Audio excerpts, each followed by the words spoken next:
Assalamualaikum warahmatullahi wabarakatuh. Selamat pagi, adik-adik. Kita akan melanjutkan perkuliahan sistem pemerintahan Indonesia. Lanjutan dari pertemuan yang kemarin bahwa kita akan membahas tentang perubahan-perubahan di dalam sistem pemerintahan Indonesia. Gelombang perubahan yang melanda Indonesia pasca jatuhnya pemerintahan Orde Baru membuka wacana dan gerakan baru di seluruh aspek kehidupan masyarakat. Tak terkecuali dalam dunia pemerintahan. Semangat yang menggelora, yang menggebu-gebu, menyala-nyala untuk melakukan reformasi, bahkan cenderung melahirkan euforia, sehingga memberikan energi yang luar biasa bagi bangkitnya kembali wacana otonomi daerah. Setelah hampir sepertiga abad ditenggelamkan oleh rejim otoritarian Orde Baru dengan politik stick and carrot-nya. Ini menurut Sri Budi Santoso. Salah satu unsur reformasi total itu adalah tuntutan pemberian otonomi yang luas kepada daerah kabupaten dan juga kota.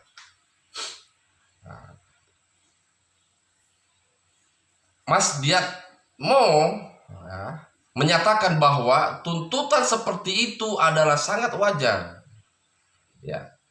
sangat biasa, paling tidak untuk dua hal atau dua alasan. Yang pertama bahwa intervensi pemerintah pusat yang terlalu besar di masa itu atau di masa lalu menimbulkan masalah-masalah rendahnya kapabilitas dan efektivitas pemerintahan di daerah dalam mendorong proses pembangunan dan kehidupan demokrasi di daerah. Kedua, tuntutan pemberian otonomi itu juga muncul sebagai jawaban untuk memasuki era new game yang membawa new rules pada semua aspek kehidupan manusia di masa akan datang. Nah, hal ini di dalam masa atau di dalam sejarah perkembangan kebijakan otonomi daerah di Indonesia mengikuti pola seperti bandul jam yang berada antara sangat sentralistik dan juga sangat desentralistik. Itu jika atau apabila sangat sentralistik, maka bandulnya akan ditarik kembali kepada arah titik keseimbangan desentralistik. Demikian pula sebaliknya. Hal itu kita dapat lihat dengan mengikuti perkembangan pelaksanaan otonomi daerah melalui peraturan perundang-undangan yang mengaturnya mulai dari Undang-Undang Nomor 1 Tahun 1945 sampai dengan Undang-Undang Nomor 22 Tahun 99. Otonomi daerah di Indonesia dilaksanakan dalam rangka desentralisasi di bidang pemerintahan. Setidaknya desentralisasi itu mempunyai 3 tujuan. Setiap perubahan, setiap perkembangan pasti memiliki tujuannya. Desentralisasi di sini bisa kita bayangkan atau bisa kita lihat memiliki 3 tujuan. Yang pertama adalah tujuan politik. Yang kedua adalah tujuan administrasi. Yang ketiga adalah tujuan sosial ekonomi. Tujuan politik sendiri yaitu bahwa demokratisasi kehidupan berbangsa dan bernegara pada tataran infrastruktur dan juga suprastruktur politik. Tujuan yang kedua tadi adalah tujuan administrasi, yakni efektivitas dan efisiensi, ya, proses-proses administrasi pemerintahan sehingga pelayanan kepada masyarakat menjadi lebih cepat, tepat, transparan, dan juga murah.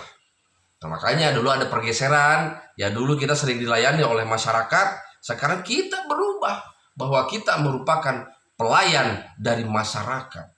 Nah, ini. Yang ketiga adalah tujuan sosial ekonomi, ya, yaitu meningkatnya taraf kesejahteraan masyarakat. Nah, ini tujuan desentralisasi seperti begitu. Bagaimana otonomi daerah itu dibuat dan dibentuk untuk kemandirian daerah. Nah, ini menurut Profesor Sadu Wasistiono, ya. Nah, maka ya di dalam desentralisasi atau otonomi daerah ini ada juga sistem otonomi daerah, ya. Ada juga sistem otonomi daerah, yang mana di sini juga ada beberapa ahli yang mengatakan bahwa ya sistem otonomi daerah atau pengaturan rumah tangga itu ada dua menurut Sujatmo, yaitu formal dan juga material. Nah, itu ya. Adapun menurut ahli lain, yaitu menurut Kusuma Atmaja, itu dibagi menjadi tiga, yaitu formal, material, dan juga real, ya. Jadi otonomi formal, otonomi material, dan otonomi real. Nah, di sini kita akan sedikit menjelaskan tentang apa sih otonomi material itu. Nah, ini otonomi material merupakan urusan pemerintahan yang diserahkan oleh pemerintah pusat kepada pemerintah daerah otonom, dirinci satu persatu. Selanjutnya otonomi formal, yaitu urusan pemerintahan yang dapat dilaksanakan oleh daerah otonom, mencakup seluruh urusan pemerintahan kecuali yang sudah dilaksanakan oleh pemerintah pusat atau daerah otonom tingkat atasnya. Selanjutnya, otonomi real merupakan urusan pemerintahan yang dilaksanakan oleh daerah otonom, dirinci pada saat pembentukannya dan dapat ditambah sesuai dengan perkembangan kemajuan daerah otonom yang bersangkutan. Nah, sebetulnya tadi kita berbicara tentang otonomi daerah, berbicara tentang desentralisasi. Apa sih otonomi daerah itu? Nah, ini ya. Di sini menurut Undang-Undang 23 tahun 2014 bahwa menyatakan bahwa otonomi daerah adalah hak, wewenang, dan kewajiban daerah otonom untuk mengatur dan mengurus sendiri urusan pemerintahan dan kepentingan masyarakat, ya, setempat dalam sistem negara kesatuan Republik Indonesia. Nah, Bapak tadi berbicara desentralisasi. Apa itu sebetulnya desentralisasi? Ya, desentralisasi adalah penyerahan urusan pemerintahan oleh pemerintah pusat kepada daerah otonom berdasarkan asas otonomi. Nah, sebetulnya ya, desentralisasi ada juga beberapa ahli mengatakan, salah satunya ya dimaknai sebagai transfer atau pemencaran kekuasaan pemerintahan nasional secara teritorial atau secara fungsional. Nah, itu ya. Jadi tadi dikatakan bahwa ada beberapa ahli juga sebetulnya yang mengatakan hal tersebut, ya. Nah, jadi pertemuan ini ya nanti ada juga sesuatu hal yang perlu didiskusikan, ya. Ada suatu hal yang perlu kalian kerjakan.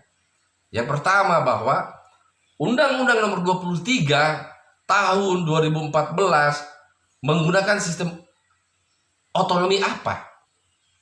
Cara pengaturan rumah tangganya menggunakan penggunaan rumah tangga apa? Apakah otonomi materialkah ataukah otonomi formil atau otonomi real? Ya, jadi diulangi bahwa Undang-Undang 23 tahun 2014 menggunakan otonomi daerah apa? Atau pengaturan rumah tangga apa? Materialkah, formilkah, atau real? Yang kedua, ya, sejauh mana keberhasilan otonomi daerah di Indonesia, yang mana sekarang Indonesia memiliki 37 provinsi yang tersebar di wilayah Indonesia, ya kurang lebih 416 kabupaten, 98 kota.